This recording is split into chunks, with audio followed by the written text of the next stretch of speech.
በስመ አብ ወወልድ ወመንፈስ ቅዱስ አሐዱ አምላክ አሜን። ጽዮን ማን ናት? ይሄንን ቃል በመንገድም በቤታችሁም በቅድስና አደባባይ በቤተ ክርስቲያን ጥላ ስር ተሰብስባችሁ የምታደምጡ ሁሉ እግዚአብሔር በወደደ መንፈስ ቅዱስ በረዳን መጠን የምንማማርበት ርዕስ አሁን የተናገርኩት ኃይለ ቃል ነው። ጽዮን ማን ናት በሚለው ርዕስ የምንማማርበት ዋና ዓላማ ምንድነው ቢባል ስለ ጽዮን ክብር፣ ስለ ጽዮን ትርጉም፣ ስለ ጽዮን ምስጢር እንድናውቅ በተለይም ድንግል ማርያም ለምን ጽዮን ተብላ እንደምትጠራና በመጽሐፍ ቅዱስ ውስጥ ጽዮን የሚለው ቃል ስንት ጊዜ እንደተጻፈ ለማስረዳት ብሎም በመጽሐፍ ቅዱስ ውስጥ ጽዮን የሚለው ቃል ለማን እንደተነገረ ለማስገንዘብ ጽዮን ማን ናት በሚል ርዕስ እንማማራለን። ጌታ መንፈስ ቅዱስ ለሁላችንም የመጽሐፍትን ምስጢር ይግለጥልን። ምናልባት ወገኖቼ ይሄንን ዓላማ ምክንያት አድርገን ስለ ጽዮን ስንነጋገር በዘመናችን አንዳንድ ጥያቄዎች ስለተነሱ እግረ መንገዳችንንም ለነዚህ ጥያቄዎች መልስ ለመስጠት ነው። በተለይ ከሙስሊም ጸሐፊ ከሁመር አርሲና ከፕሮቴስታንቱ ፓስተር በጽዮን ዙሪያ የሚያጠነጥኑ ሁለት መጽሐፍት አሁን በከተማችን እየተሰራጩ ይገኛሉ። የሙስሊሙም ጸሐፊ ሁመር አርሲ እንዲህ ይላል። በመጽሐፍ ቅዱስ ውስጥ ጽዮን እየተባለች የተጠራችው የአልመሲህ ኢሳ የኢየሱስ እናት መርየም ሳትሆን መካ መዲና ናት። በተለያየ የትንቢት መጽሐፍት ውስጥ ስንመረምር መካ መዲና ጽዮን ተብላ ተጠርታለች ይላል ሁመር። ይቀጥልና ጥቅስ ይጠቅሳል። በትንቢተ ኢሳይያስ ምዕራፍ 60 ቁጥር 14 ላይ ስናነብ የአስጨናቂዎችሽ ልጆች አንገታቸውን ደፍተው ወደ አንቺ ይመጣሉ፣ የናቁሽም ሁሉ ወደ እግርሽ ጫማ ይሰግዳሉ። የእግዚአብሔር ከተማ የእስራኤል ቅዱስ የሆንሽ ጽዮን ይሉሻል የሚል ቃል ነቢዩ ተናግሯል።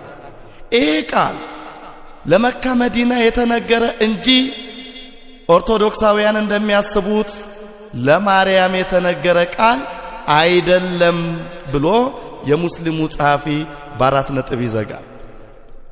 የፕሮቴስታንቱ ፓስተር ደግሞ እንዲህ ይላል። ብዙ ጊዜ የኦርቶዶክስ እምነት ተከታዮች በመጽሐፍ ቅዱስ ውስጥ ጽዮን የሚለውን ቃል ባገኙ ቁጥር ለኢየሱስ እናት ለቅድስት ማርያም ሲሰጧት እንሰማለን። ነገር ግን ይሄ ከክህደት ሁሉ የከፋ ክህደት ነው ይላል ፓስተሩ። ይቀጥልና ጽሑፉ ላይ እንዲህ ይላል።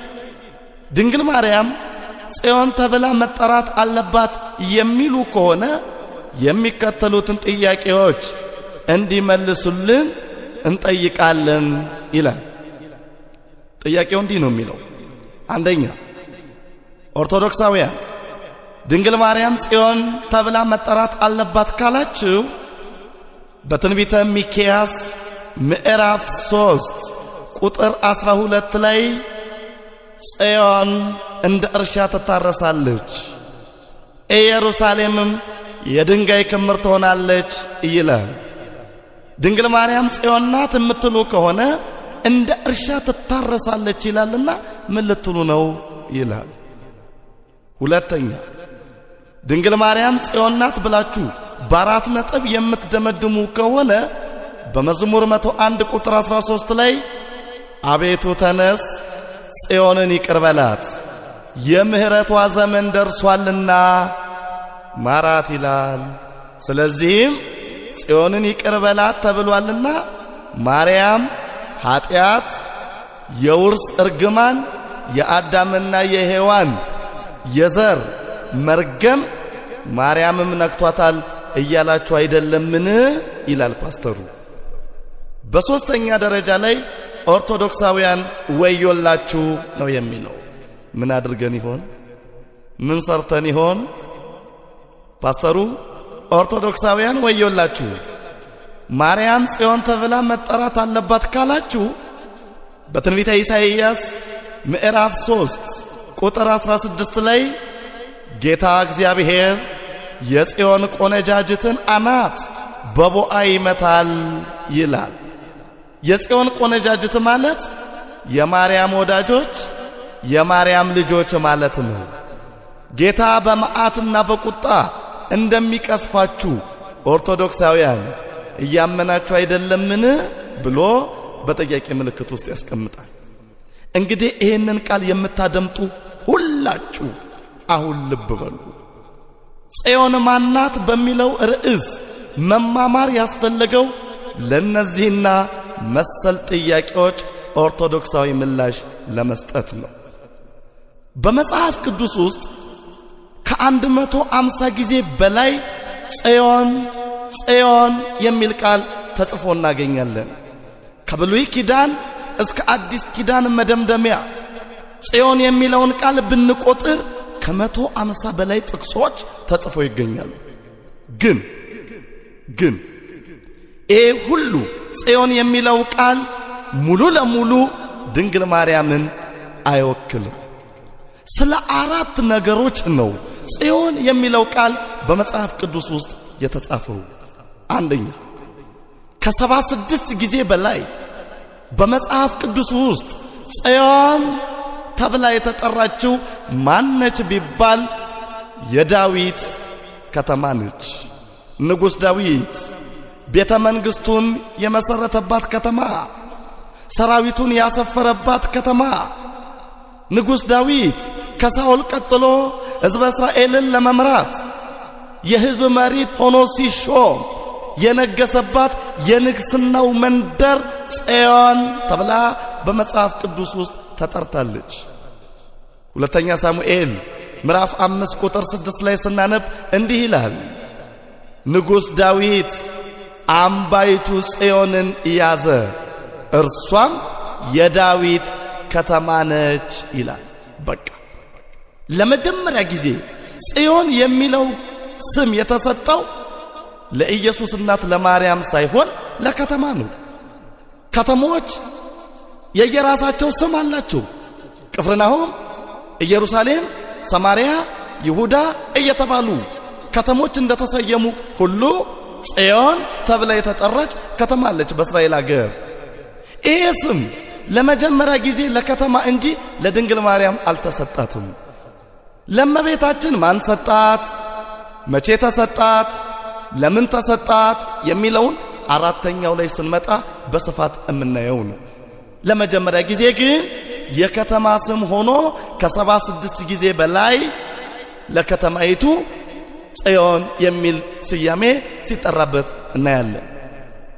አሁን ሁላችሁም አስተውሉ። ፓስተሩ እዚህ ላይ አንድ ያልተረዳው ነገር አለ። በሚክያስ ምዕራፍ 3 ቁጥር 12 ላይ ጽዮን እንደ እርሻ ትታረሳለች፣ ኢየሩሳሌምም የድንጋይ ክምር ትሆናለች የሚለውን ጥቅስ መዞ ድንግል ማርያም ጽዮን ናት ካላችሁ እንደ እርሻ ትታረሳለች ይላልና መልሳችሁ ምን ይሆን ነው ያለው። ወንድሜ ፓስተሩ በፍቅር እባክን ይሄንን ቃል አድምጠኝ። በትችት አይደለም፣ በመነቃቀፍ አይደለም፣ ጣት በመቀሳሰር እርስ በርሳችን በማይሆን አምባጓሮ ጽንፈኝነት በተሞላበት መንፈስ ሳይሆን በጌታ ፍቅር እነግርሃለሁ። ጽዮን እንደ እርሻ ትታረሳለች የሚለው ምስጋናዋ ከምስጋና በላይ ለሆነ ለድንግል ማርያም የተነገረ ቃል አይደለም፣ ለከተማዋ ነው። በቃ ያቺ ከተማ በውስጧ ይኖሩ የነበሩ ሰዎች አመፀኞች ነበሩ። ሞራ ገላጮች፣ አስማተኞች፣ ኮከብ ቆጣሪዎች፣ ጠንቋዮች፣ ለእግዚአብሔር የማይመቹ መሳፍንት ያሉባት ደም አፍሳሽ መሪዎች የበዙባት ቦታ ነበረች። ሕዝቡ ለእግዚአብሔር አልመች ስላለ ስላመፀ እግዚአብሔር ነብዩ ሚክያስን ወደ ከተማይቱ ላከ። ሂድ ተናገር፣ ጽዮን እንደ እርሻ ትታረሳለች፣ ኢየሩሳሌምም የድንጋይ ክምር ትሆናለች በል አለው። በአደባባይ ቆሞ ሚክያስም ተናገረ። ለሕዝቡ፣ ለእንቢተኛው ሕዝብ የሰማዩ አባት የአብርሃም የይስሐቅ የያዕቆብ አምላክ እግዚአብሔር እንዲህ ይላል እያለ ድምፁን ማስተጋባት ጀመረ። ሚክያስ ደግሞ ጽዮን እንደ እርሻ ትታረሳለች አለ። ትንቢቱም ተፈጽሟል። ከተማይቱ ምድረ በዳ ሆነች። ሕዝቡ ተሰደደ። ረሃብና ቸነፈር አገሪቱን አናወጻት። ኢሳይያስ 64 ቁጥር 10 ላይ እንዲህ ተብሎ ነው የተጻፈው፣ የተቀደሱ ከተሞች ምድረ በዳ ሆኑ፣ ጽዮንም ምድረ በዳ፣ ኢየሩሳሌምም ውድማ ሆናለች ይላል። ትንቢቱ ተፈጸመ። ለከተማይቱ ብቻ የተነገረ ቃል እንጂ ለድንግል ማርያም የተነገረ ቃል አይደለም። ደግሞ እናስተውል፣ ለእግዚአብሔር አልመች ያለች ከተማ ሁሌም ትጠፋለች። ሰዶምና ገሞራ ለእግዚአብሔር አልመች ሲሉ በእሳትና በዲን እግዚአብሔር አጥፍቷቸዋል።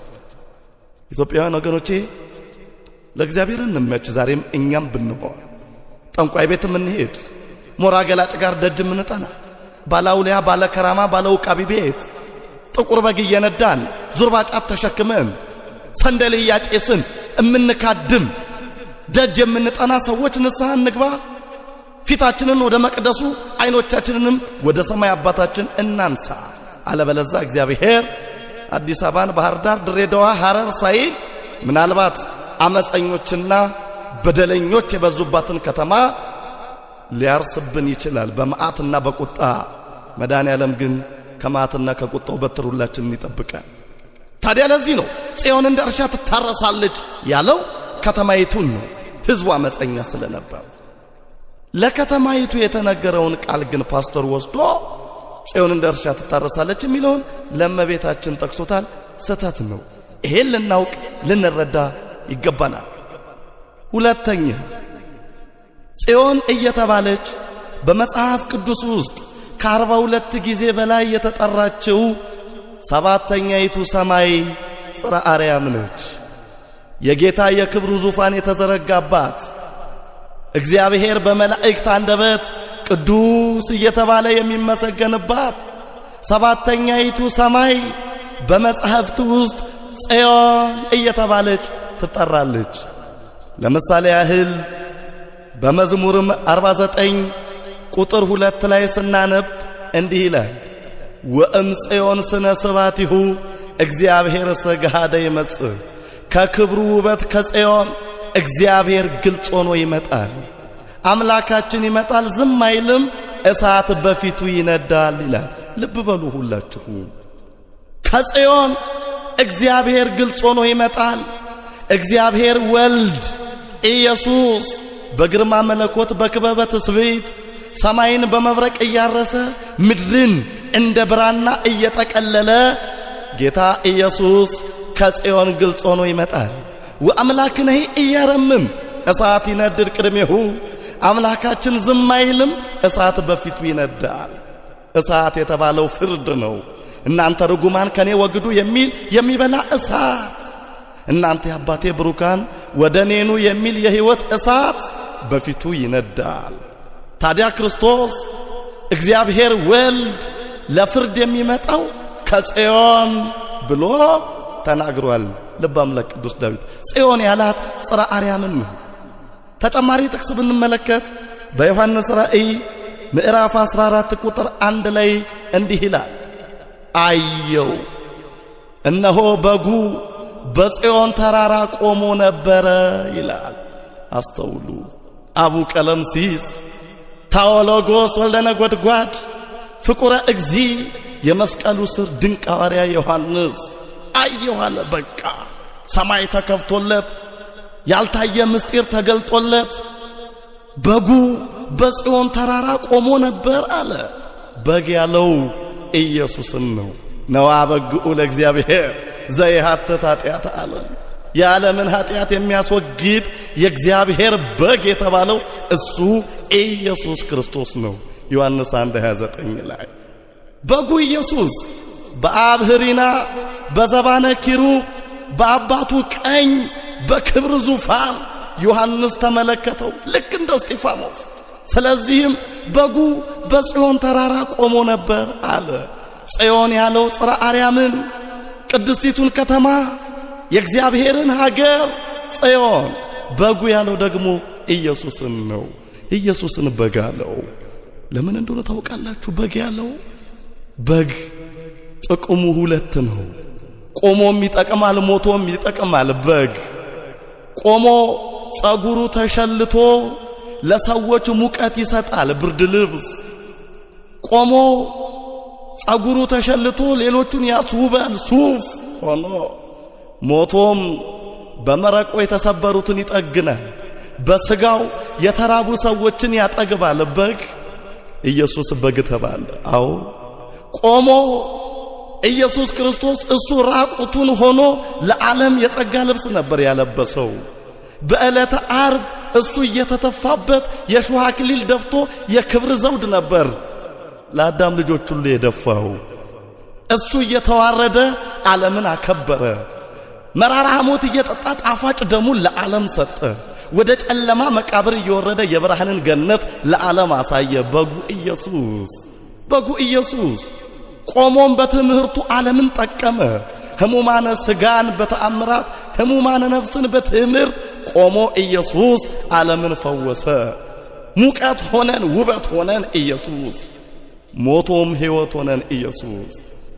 ሞቶ በሥጋው ዘበላ ሥጋዬ ወሰትየ ደሜ ቦ ሕይወት ዘለዓለም፣ ሥጋዬን የበላ ደሜን የጠጣ የዘላለም ሕይወት አለው ብሎ የተሰበረች ነፍሳችን የምትጠገንበትን መረቅ፣ የተራበች ነፍሳችን የምትድንበትን እውነተኛ ሥጋ እንኩ ብሎ አለ። በጉ ኢየሱስ በግ አለው። አዎ በግ ለመታረድ ሲነዳ ቀንዳለኝ ብሎ አይዋጋም። በሸላቾቹ ባራጆቹ ፊት አንገቱን ደፍቶ ይከተላል። ኢየሱስ በግ ነው። ኃይል እያለው በኃይል ሲጎትቱት እሱ ግን በፍቅር ተከተላቸው። በችንካር ሲቸነክሩት አባ እስራኤሎሙ የሚያደርጉትን ያቁምና ይቅር በላቸው ብሎ ወደ አብ ኢየሱስ ድምፁን አሰማላቸው። በጥፊ ሲመቱት አልመለሰም፣ ሲገርፉትም አንዳች አልተናገረም። በግ ኢሳይያስ 53 ቁጥር 2 ላይ በግ። ታዲያ በጉ በጽዮን ተራራ ቆሞ ተመለከትኩት አለ ዮሐንስ። በጉ ኢየሱስ ጽዮን የተባለችው ጽርሐ አርያም ነች። ሶስተኛ ጽዮን እየተባለች በመጽሐፍ ቅዱስ ውስጥ ከ25 ጊዜ በላይ የተጠራችው ማነች ቢባል ቤተ እስራኤል፣ ቤተ አይሁድ፣ በጽዮን ከተማ የሚኖሩ ሕዝቦች ጽዮን እየተባሉ በመጽሐፍ ቅዱስ ውስጥ ከ25 ጊዜ በላይ ነቢያት ጠርተዋቸዋል። ለምሳሌ ያህል በመዝሙር 147 ቁጥር 1 ላይ ጽዮን ሆይ ለአምላክሽ እልል በይ የሚል ቃል ተጽፎ እናገኛለን። ጽዮን ሆይ፣ ቤተ እስራኤል ሆይ፣ ቤተ አይሁድ ሆይ፣ ጽዮናውያን ሆይ ለአምላካችሁ እልል በሉ፣ የከንፈራችሁን መስዋዕት ሰዉ፣ አመስግኑ ለማለት ጽዮን ሆይ ብሎ ሕዝቡን በከተማ ውስጥ የሚኖረውን ነዋሪ ጽዮን ብሎ ጠርቷል። ለምሳሌ ያህል ኢትዮጵያ እጆቿን ወደ እግዚአብሔር ተዘረጋለች ይላል። ኢትዮጵያ እጆቿን ወደ እግዚአብሔር ተዘረጋለች የተባለው ሰማይና ምድሩ ጋራው ሸንተረሩን ነው ወይስ ሕዝቡን ነው? ሕዝቡን ነው። ጽዮን ሆይ ለአምላክሽ እልል በይ የተባለው ለማንም አይደለም፣ ለሕዝቡ ነው። አዳሪን በማህደር መጥራት የመጽሐፍት ዘይቤ ነው። ስለዚህም በመጽሐፍ ቅዱስ ውስጥ ሕዝቡ ቤተ እስራኤል፣ ቤተ አይሁድ ጽዮን እየተባሉ ከ25 ጊዜ በላይ ተጠርተዋል። ታዲያ ፓስተሩ ምንድን ያለው? እናንተ ድንግል ማርያም ኃጢአት የለባትም ትላላችሁ፣ የአዳምና የሔዋን እርግማን አላገኛትም ትላላችሁ እንጂ ድንግል ማርያምማ ኃጢአትና በደል እርግማን እንዳለባት በመዝሙር 101 ቁጥር 13 ላይ ተጠቅሷል ብሎ ነው የተናገረው። እናዝናለን። ጥቅሱ ምንድነው ያለው? ሰውየው አቤቱ ጽዮንን ይቅር በላት የምህረቷ ዘመን ደርሷልና ማራት ይላል ነው ያለው። ማርያምን ማራት ማለት ነው ያለው። እንደሱ ትርጓሜ ወንድሜ ፓስተሩ እባክህን አድምጠኝ። ድንግል ማርያምን አይደለም ይቅር በላት የተባለችው ሕዝቡን ነው። ቤተ እስራኤልን፣ ቤተ አይሁድን፣ በጽዮን ከተማ የሚኖረውን ነዋሪ ጌታ ሆይ ማር ይቅር በል ማለት ነው ቅዱስ ዳዊት አቤቱ ጽዮንን ይቅር በላት ያለው። ምክንያቱስ ከጣዖት አምልኮ ተመልሰዋል። በእግዚአብሔር መቅደስ እጃቸውን ዘርግተዋል።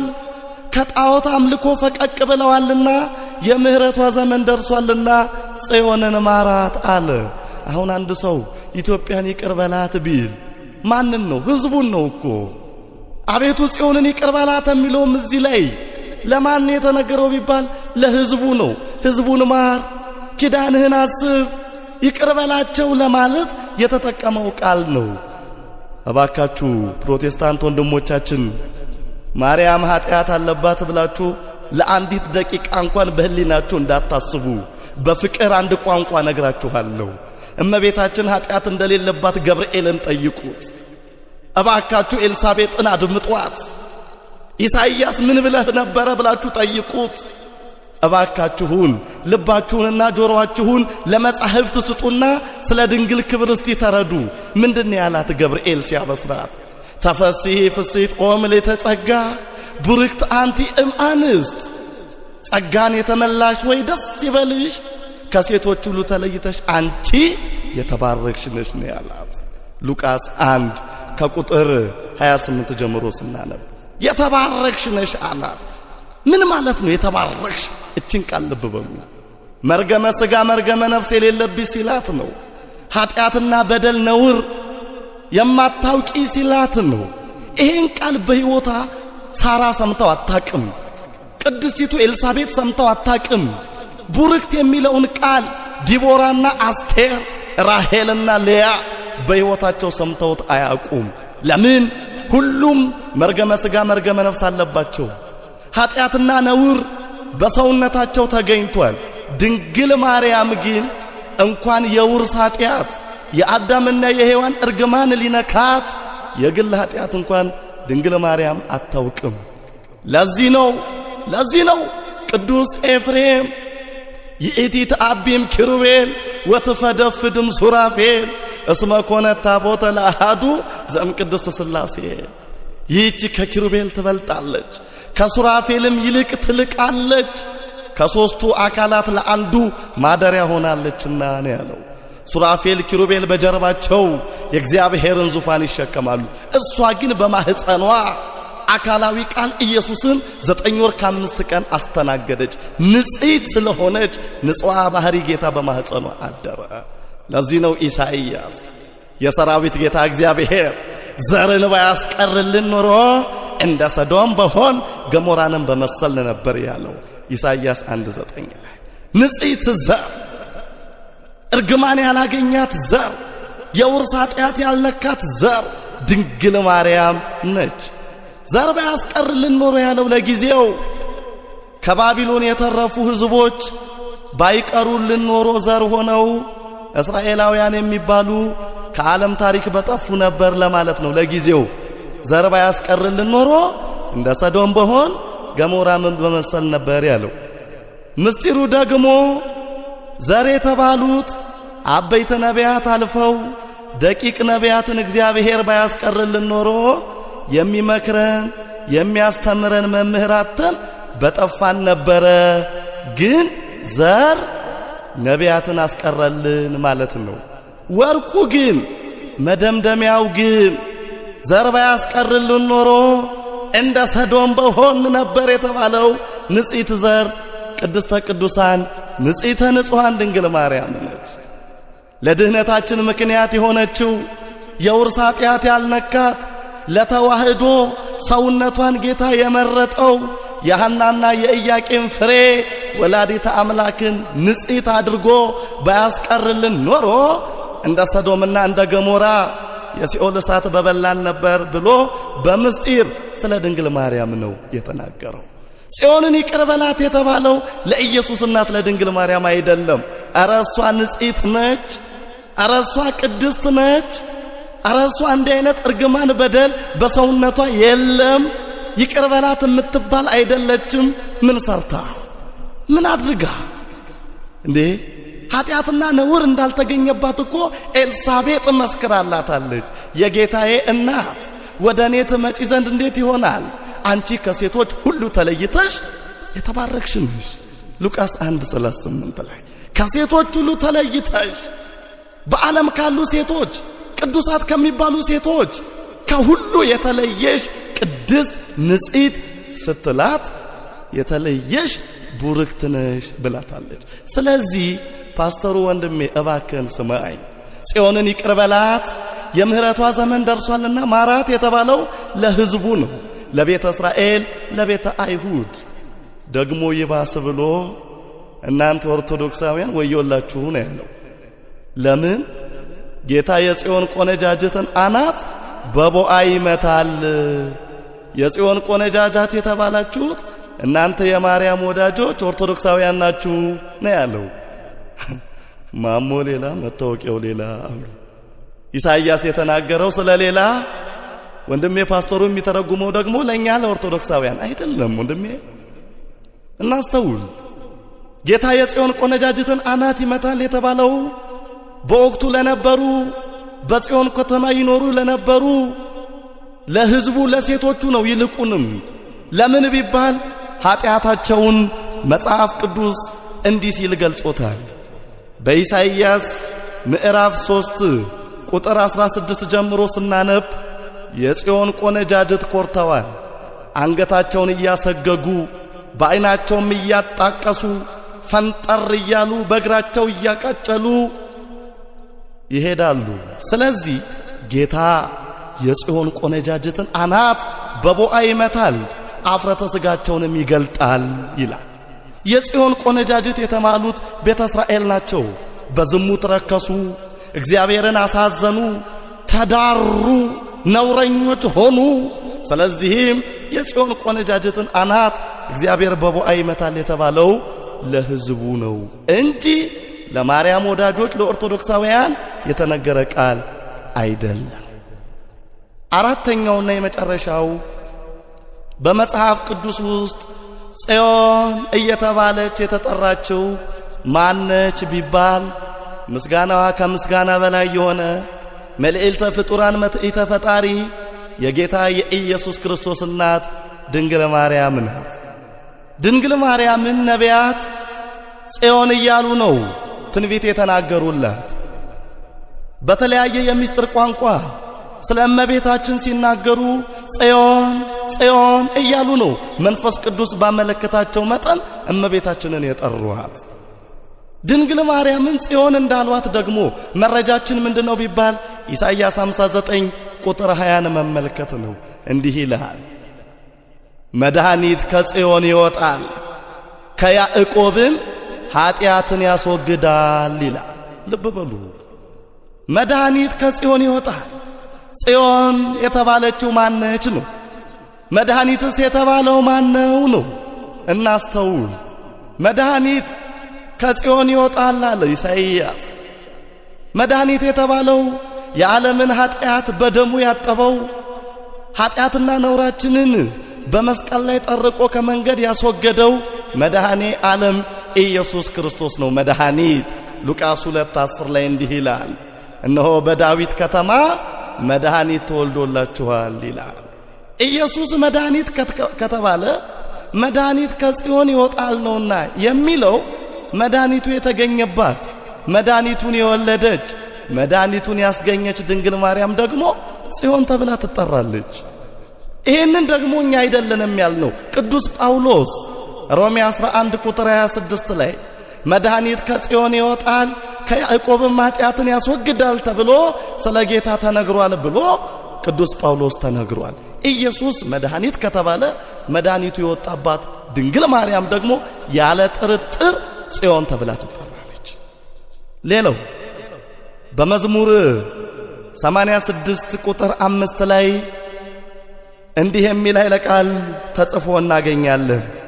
መዝሙር 86 ቁጥር 5 ላይ እምነ ጽዮን ይብል ሰብ ወብእሲ ተወልደ በውስቴታ ሰው ሁሉ እናታችን ጽዮን ይላል፣ በውስጧም ሰው ተወልዷልና ይላል። ልብ በሉ።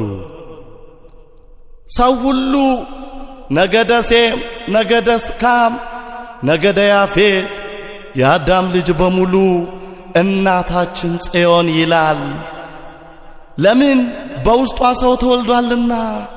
ሰው የተባለው አማኑኤል ባህሪያችንን ባህሪ አድርጎ ዘመዳችን የሆነው የድንግል ማርያምን ሥጋ የተዋሃደው ፍጹም ሰው ሆኖ በሥጋ የተገለጠው እግዚአብሔር ወልድ ቃል ከእርሷ ሰው ሆኗልና ዓለሙ በሙሉ እናታችን ጽዮን ይላታል ብሎ አስቀድሞ ከ800 ዓመታት በፊት ልበ አምላክ ቅዱስ ዳዊት ስለ ድንግል ማርያም ትንቢት ተናግሯል።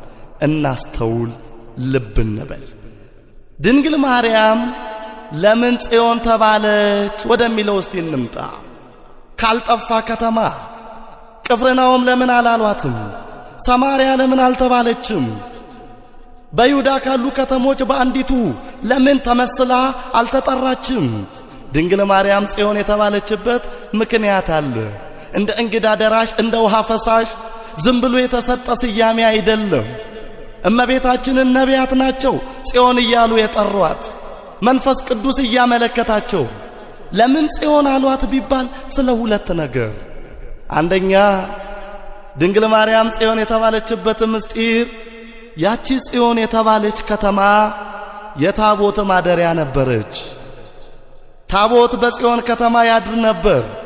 የእግዚአብሔር ከተማ ተብላ ትጠራ ነበር ጽዮን።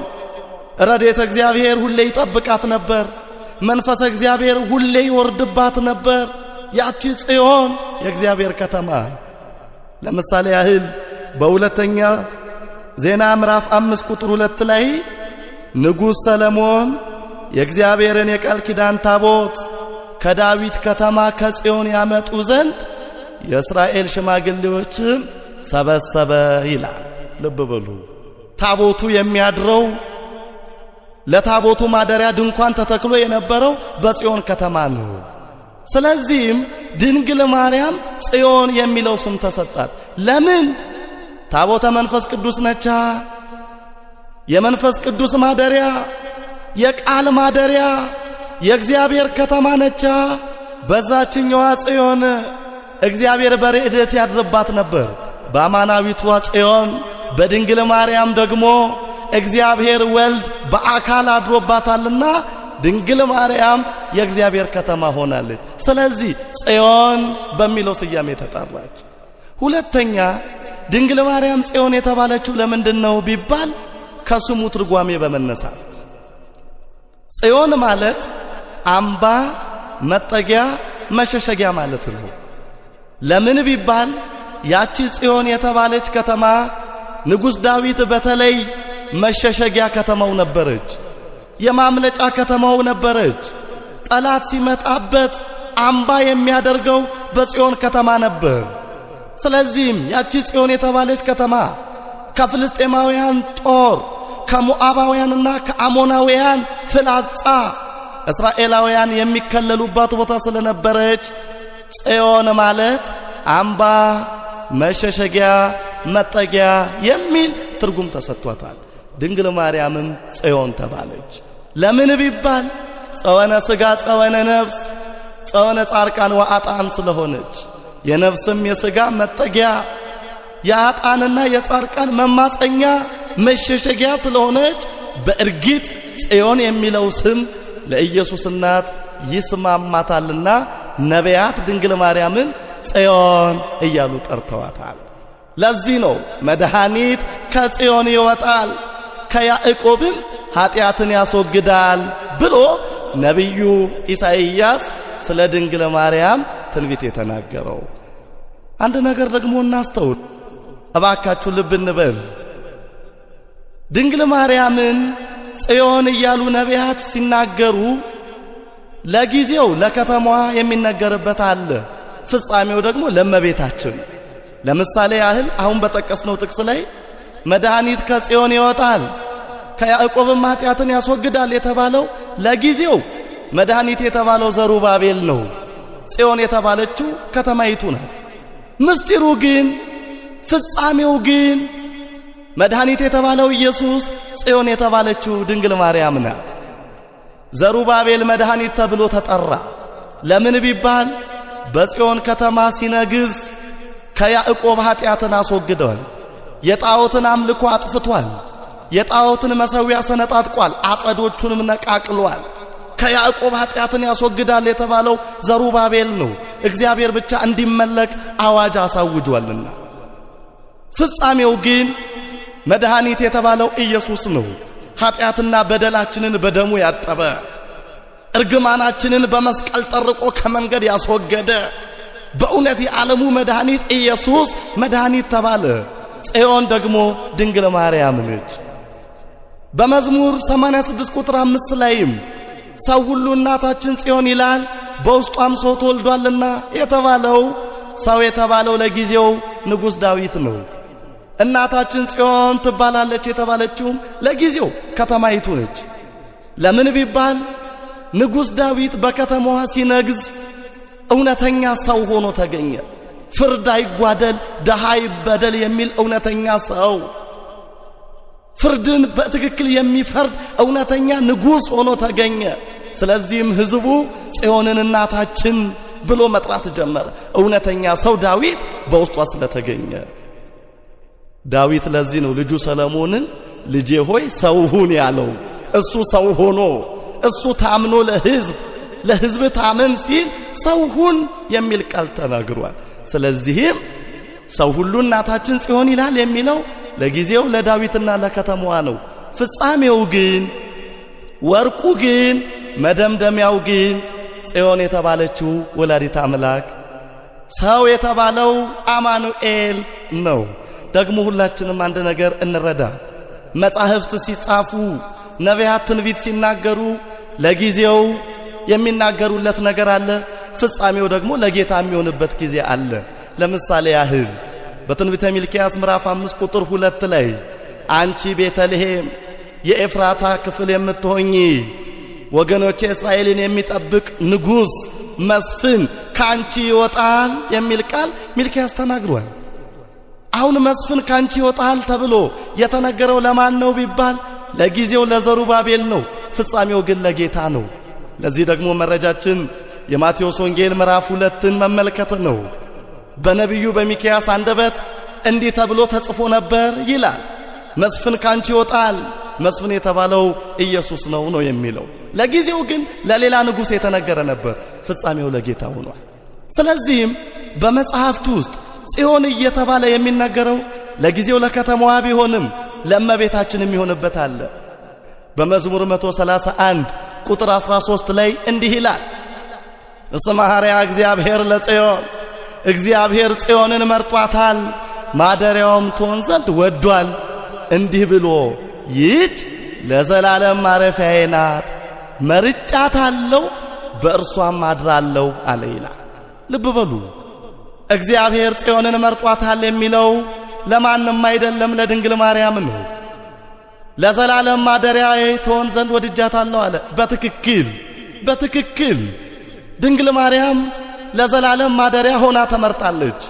እንዴት? ነገሩ እንዲህ ነው። 9 ወር ከ5 ቀን ጌታ በእመቤታችን ማኅፀን ተጸነሰ። ከማኅፀኗ ተወለደ። በምድር ላይ የእሷን ሥጋ ለብሶ 33 ዓመት ከ3 ወር ተመላለሰ። የእሷን ሥጋ መለኮት እንደ ተዋሃደው በቀራንዮ መስቀል ላይ ተሰቀለበት። የእሷን ሥጋ እንደ ተዋሃደ መለኮት በለበሰው ሥጋ ወደ መቃብር ወረደ። የእሷን ሥጋ እንደ ተዋሃደ መለኮት ያንን የማርያምን ሥጋ ይዞ በክብር ተነሳ። በ40ኛው ቀን ያን ሥጋ እንደ ተዋሃደ መለኮት ከቢታንያ ተራራ እስከ አርያም ጫፍ ደመና እየረገጠ ጉም እየበተነ ሰማይ እየቀደደ በክብር ያ የማርያም ሥጋ መለኮት እንደ ተዋሃደው አረገ።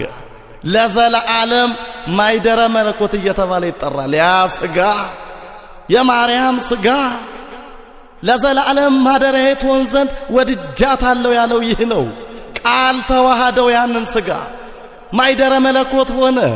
መለኮትን ተዋህዶ ለዘላለም በክብር በዘባነ ኪሩብ በየማነ አብ ያ ሥጋ አሁንም አለ በክብር። ስለዚህም ጽዮንን መርጫታለሁ ለዘላለም ማደሪያዬ ትሆን ዘንድ ወድጃታለሁ የሚለው ያለ ጥርጥር ለቅድስተ ቅዱሳን ለድንግል የተነገረ ነው። ክብር ለጌታ ለመረጣትም ለእናቱ ይሁን። እናስተውል ክርስቲያኖች። ፓስተሩ እጅግ በሚያሳዝን ቋንቋ መጽሐፉ ላይ እንዲህ ሲል ተችቷል። የኦርቶዶክስ ቄሶች በአንድነት እየተሰበሰቡ ወር በገባ በ21 እምነ ጽዮን እያሉ ሲዘምሩና ሲያጨበጭቡ እንሰማለን። ሰው ሁሉ እናታችን ጽዮን ይላል ተብሏልና ማርያም እናታችሁ ነች እያሉ ሕዝቡን ያታልላሉ አለ። ያሳዝናል። ወረድ ይልና ምንድነው የሚለው ንባቡ ላይ? ድንግል ማርያም የዓለም ሁሉ እናት አይደለችም። እናት መባል ካለባትም አንደኛ ለኢየሱስ፣ ሁለተኛ ከዮሴፍ ለወለደቻቸው ለአራቱ ልጆቿ እናት መሆን ትችላለች። ከዚህ ውጭ ግን ማርያም የዓለም እናት መሆን አትችልም ይላል። ወይ ጉድ! ይገርማል፣ ይደንቃል። ለመሆኑ ወንድሜ ፓስተር እባክህን አንድ ጥያቄ ልጠይቅህ። ድንግል ማርያም ከኢየሱስ ውጪ ልጆች አሏት ብለህ ታስባለህ? ስትጽፈው እጅ ታዘዘልህ? ወንድሜ አይምሮስ አልከበደውም? እባክህን ይሄንን ሐሳብ ለመጀመሪያ ጊዜ ያቀረበው ኤልፊዲየስ የተባለ ከሃዲ ነው። በ380 ዓመተ ምህረት ፓትሪስቲክ ሂስትሪ የሚል መጽሐፍ ካገኘህ እንድታነብ ጋብዝሃለሁ። በጥንት ጊዜ በ380 ዓመተ ምህረት ማርያም ከኢየሱስ ውጪ ልጆች አሏት፣ ዮሴፍ እጮኛዋ ማለት ወደፊት አግብቷታል እያለ ያልሆኑ ጥቅሶችን ሲጠቅስ የነበረ ኤልፊዲየስ የተባለ ከሃዲ ነበር። የእሱን ትምህርት ነው ዛሬ ሰዎች እየደገሙ ያሉት።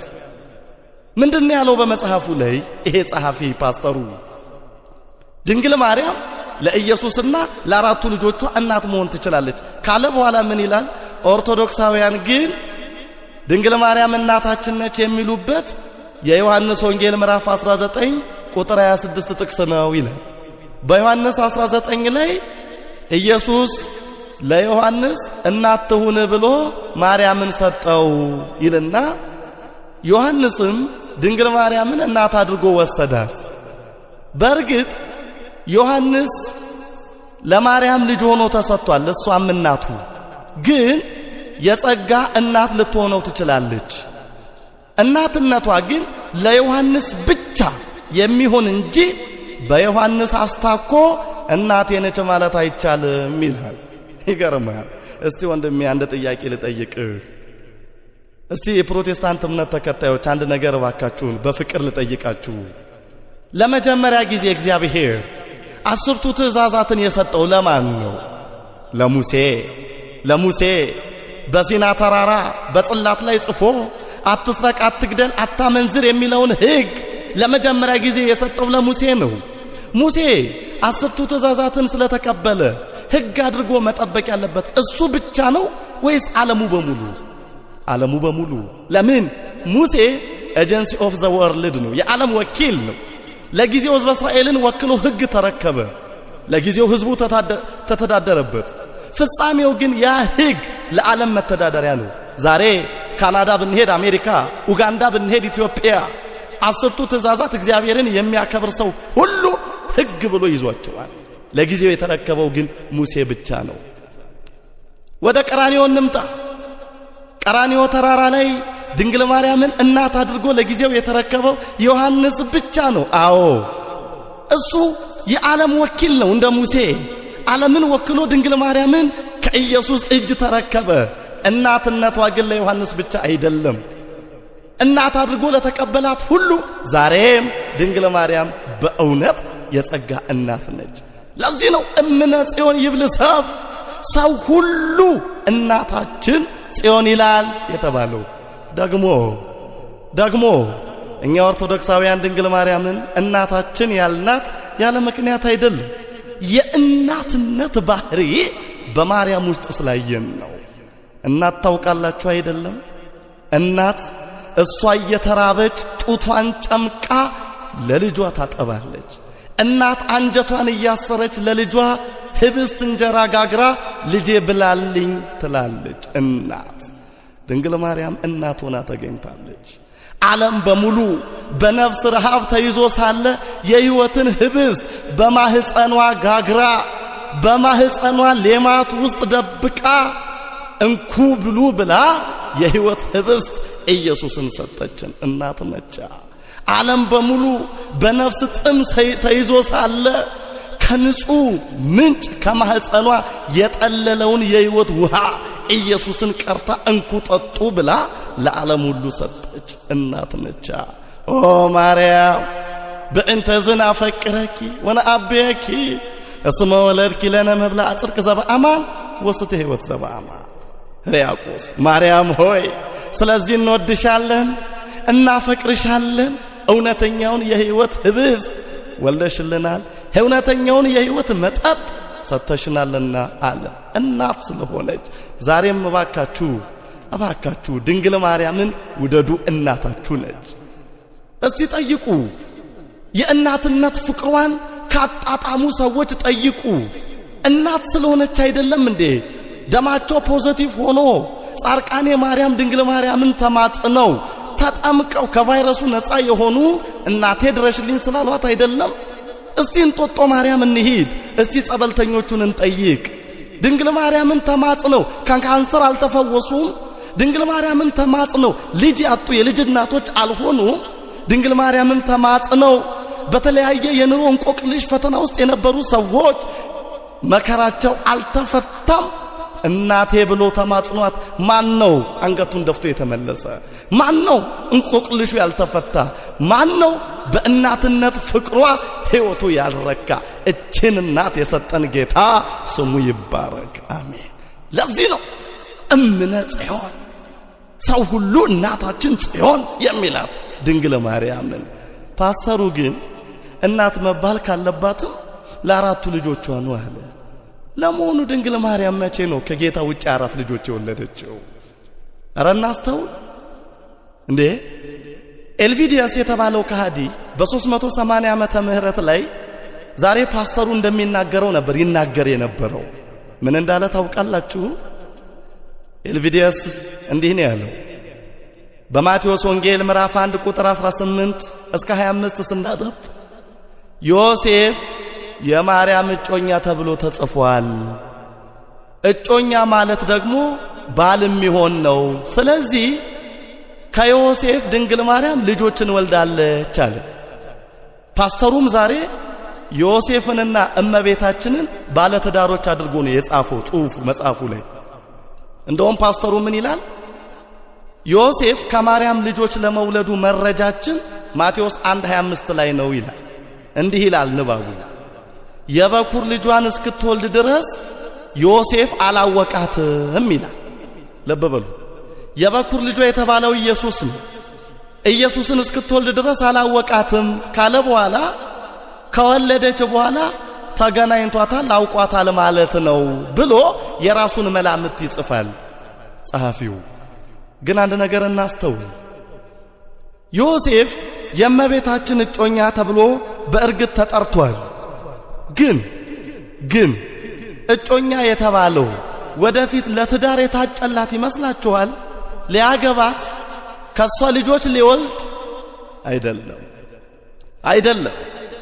ዮሴፍ እጮኛ የተደረገበት ወይም እጮኛ ተብሎ የተጠራው ጠባቂ ለማለት ነው። የቃሉ ትርጉም እንደ ኢትዮጵያውያን መረዳት አንሂድ።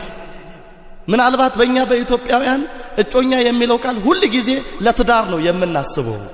እጮኛ የሚለው ቃል ግን ሁሉ ጊዜ ለትዳር ብቻ አይደለም። ለሹመት፣ ለክብር፣ ለማዕረግ ሰው ይታጫል። ለምሳሌ ያህል ሁለተኛ ቆሮንቶስ ምዕራፍ 11 ቁጥር 2 ላይ እናንተን ለክርስቶስ ላቀርብ ለአንድ ወንድ አጭቻችኋለሁ ይላል ጳውሎስ። ለአንድ ወንድ አጭቻችኋለሁ ለክርስቶስ።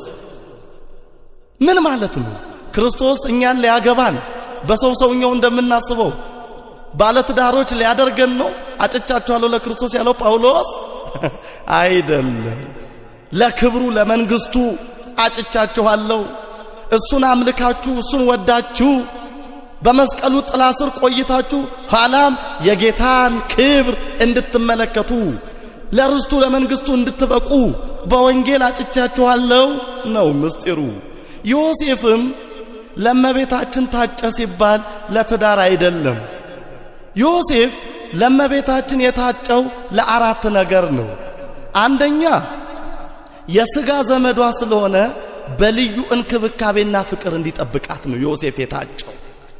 ዮሴፍና እመቤታችን እኮ ሲጀመር ዘመዳሞች ናቸው። ቅድማያታቸው አልዓዛር ይባላል። የእመቤታችንና የዮሴፍ አልዓዛር ሁለት ልጆችን ወልዷል፣ ማቲያንንና ቅስራ። ማቲያን ያዕቆብን ይወልዳል፣ ያዕቆብ ደግሞ ዮሴፍን።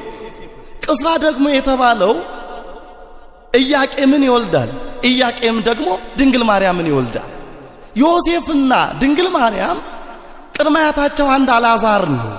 ስለዚህ ዘመዷ ስለሆነ በሥጋ ስለሚዛመዳት ይጠብቃት ይንከባከባት ዘንድ መንፈስ ቅዱስ ዮሴፍን አጨው፣ መረጠው። ለባልነት አይደለም ለመጠበቅ። ማቴዎስ 1:16 እንመልከት። እንዴ ደግሞ ስናስብ ዮሴፍ እኮ አረጋዊ ነው። እድሜው እኮ ከ60 ያለፈ ነው። እመቤታችን ደግሞ የ15 ዓመት ጌታን ስትወልድ ገሊላዊት የ15 ዓመት ብላቴና እንዴት ሆና ነው ለ60 ዓመት ሽማግሌ ለትዳር የምትታጨው? አይሆንም። ሁለተኛው ዮሴፍ ለእመቤታችን ታጨ የተባለው ሰዎች ድንግል ማርያምን ሰማያዊት ፍጡር አይላ አርያማዊት ነች ብለው እንዳያስቡ፣ ምድራዊ ሰው አይደለችም እንዳይሉ፣ ፍጹም ሰው መሆኗን ዓለም ያውቅ ዘንድ ሰው እንዲጠብቃት ዮሴፍ ታጨ። ምክንያቱም ድንግል ማርያምን ሰማያዊት ፍጡር ነች የሚሉ ሰዎች አሉ። ያከበሩ መስሏቸው የካዱ።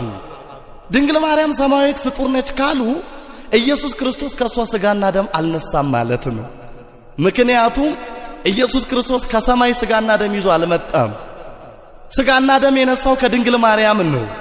ዕብራውያን 2:10 ላይ የአብርሃምን ዘር ይዟል እንጂ የያዘው የመላእክትን አይደለም። የአብርሃምን ሥጋ ነው የያዘው ከማርያም። በሥጋ ከድንግል ማርያም ሰው ሆኖ ተወልዷል። ስለዚህ ድንግል ማርያም ኃይለ አርያማዊት ወይም ሰማያዊት ፍጡር ሳትሆን ምድራዊ የሔዋን ዘር መሆኗን ለማሳወቅ ሰው እንዲጠብቃት ዮሴፍ ታጨ።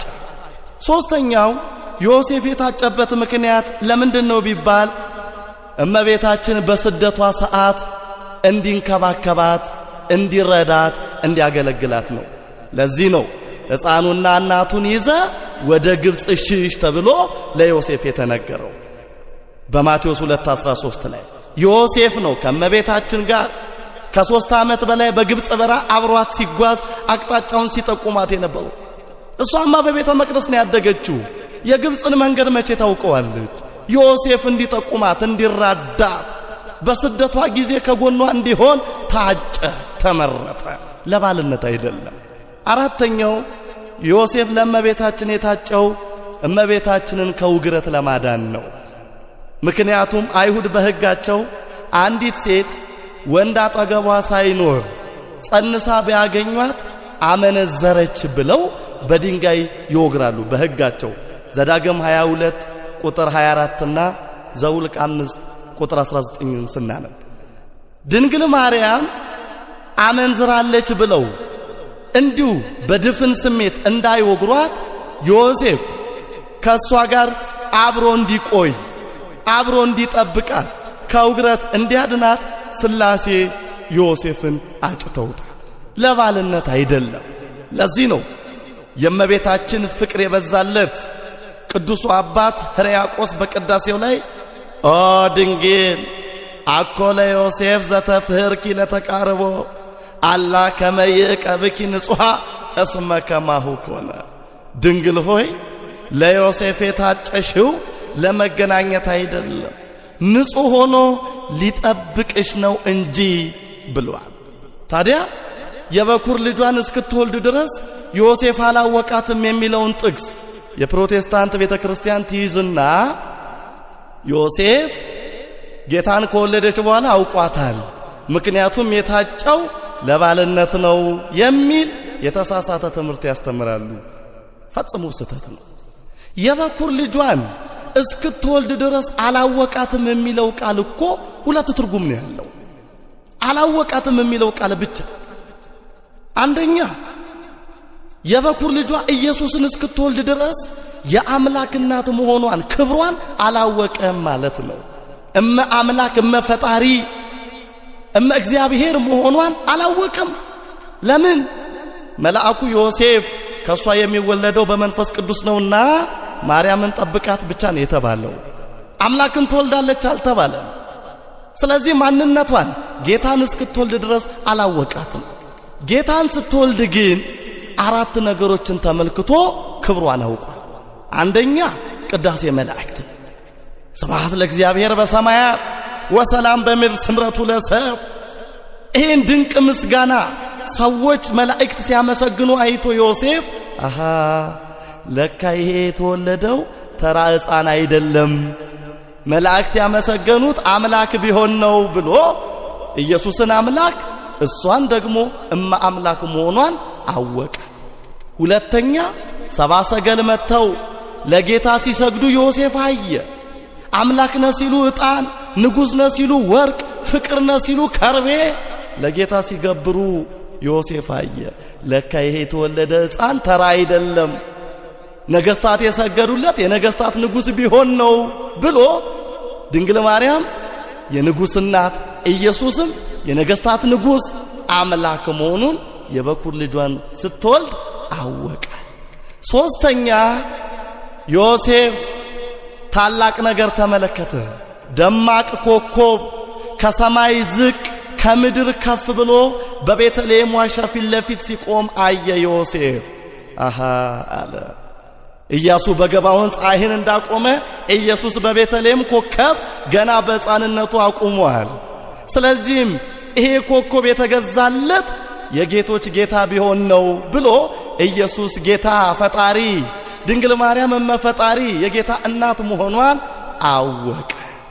አራተኛው ፍርሃተ ኖሎት፣ እረኞች ሲፈሩ ሲደነግጡ፣ ቤተልሔምን ብርሃን ሲከባት፣ ላምና አህያ ለጌታ እስትንፋሳቸውን ሲገብሩ ዮሴፍ አየ።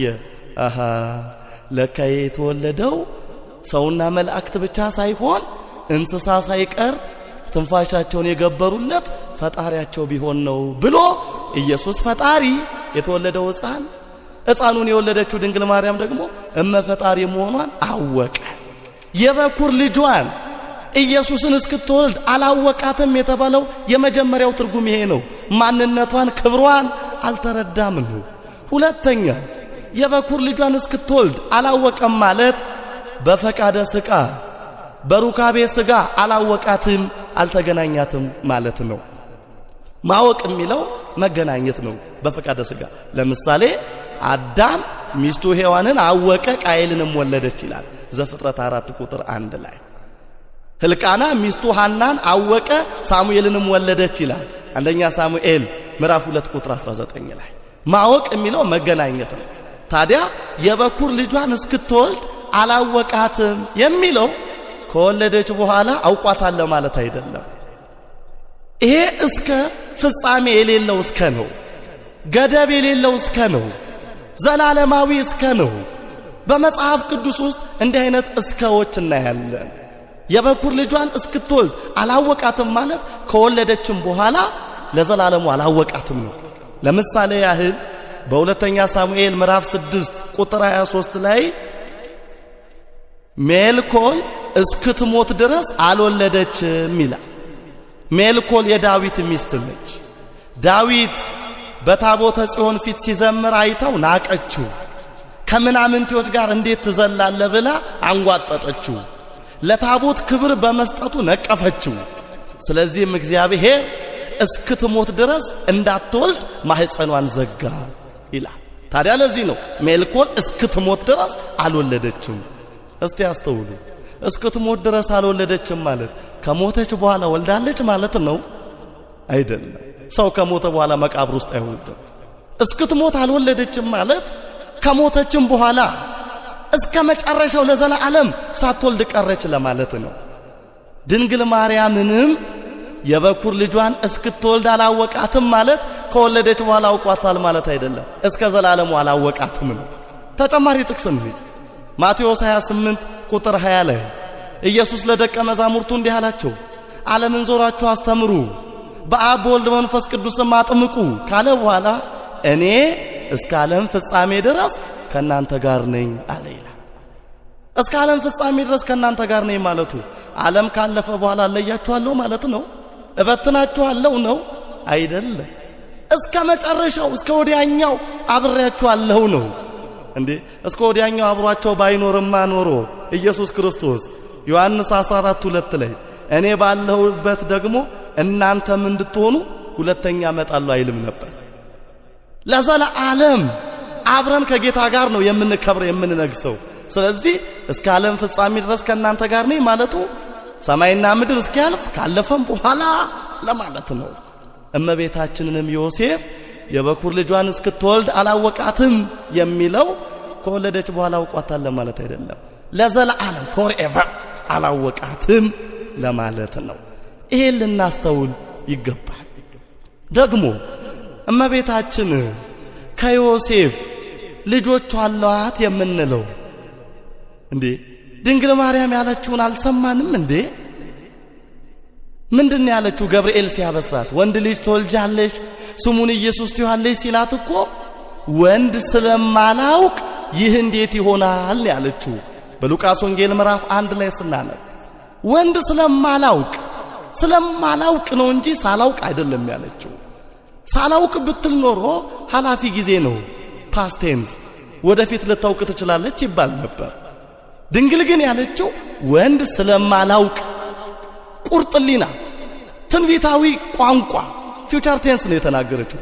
ወንድ ስለማላውቅ ሐሳቡ እቅዱ የማገባቱ የወንድ ዘር ለመቀበል ምኞቱ ስለሌለኝ እንዴት ሊሆን ይችላል አለችው። በዚህ ሰዓት ነው ገብርኤል መንፈስ ቅዱስ ባንቺ ላይ ይመጣል፣ የልዑል ኃይልም ይጸልልሻል፣ ይህ የሚወለደው ቅዱስ የእግዚአብሔር ልጅ ነው ሲላት እንደ ቃል ይሁንልኝ አለችው። ስለዚህ ድንግል ማርያም ከዮሴፍ ልጆች ወልዳለች ብንል አያስኬድም። ውሳኔዋን እዛ ጋር ማየት ያስፈልጋል። ቁርጥሊና እንዳላት ከቃሏ መረዳት ይቻላል። ደግሞ ድንግል ማርያም ልጆች ወልዳለች ነው ያለው ፓስተሩ። ጽሑፉን ላነብላችሁ እንዲህ ይላል።